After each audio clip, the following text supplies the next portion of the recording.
seems a local detective's son has just released video footage of a suicide online.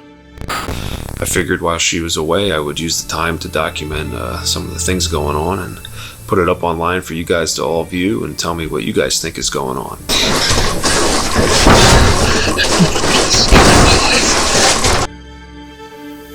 I never believed in this kind of stuff.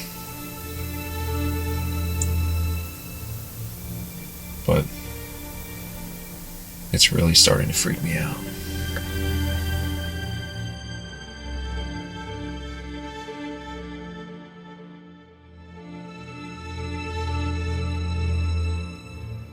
Okay.